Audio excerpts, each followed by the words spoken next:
Ya, Saudara Presiden Prabowo Subianto menegaskan kembali komitmennya dalam menciptakan pemerintahan yang bersih dari korupsi.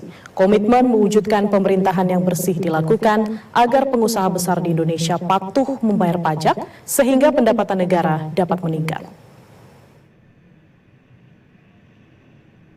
Presiden Prabowo Subianto berkomitmen untuk menciptakan pemerintahan yang bersih dari korupsi. Komitmen mewujudkan pemerintahan yang bersih dilakukan agar pengusaha besar di Indonesia patuh membayar pajak sehingga pendapatan negara dapat meningkat. Presiden Prabowo menekankan, pengusaha yang menikmati kekayaan Indonesia harus patuh membayar pajak.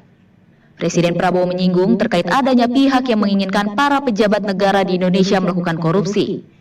Oleh karena itu, Kepala Negara berkomitmen meningkatkan kesejahteraan pejabat negara agar tidak terjerumus dalam kasus korupsi. Salah satunya, Presiden menjamin kualitas hidup hakim maupun pejabat lain sehingga dapat bekerja sesuai dengan kewajiban dan tanggung jawabnya.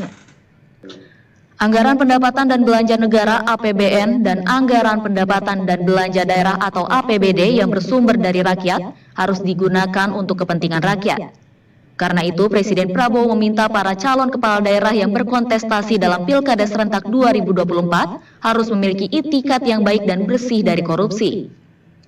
Sebelumnya, Presiden Prabowo Subianto juga menyinggung soal tata kelola pemerintahan yang bersih dan berkeadilan saat menghadiri acara Deklarasi Gerakan Solidaritas Nasional atau GSN di Indonesia Arena GBK Jakarta pada 2 November lalu.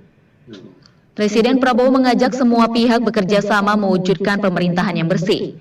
Namun bagi pihak yang tidak mau diajak kerjasama, Prabowo mempersilakan berada di pinggir saja. Prabowo menyadari negara-negara lain akan menghormati Indonesia jika kesejahteraan, kemakmuran, dan keadilan seluruh rakyat dapat dipenuhi. Presiden menekankan jajaran menteri di Kabinet Merah Putih bekerja sama demi rakyat dan menjaga seluruh kekayaan yang dimiliki bangsa Indonesia.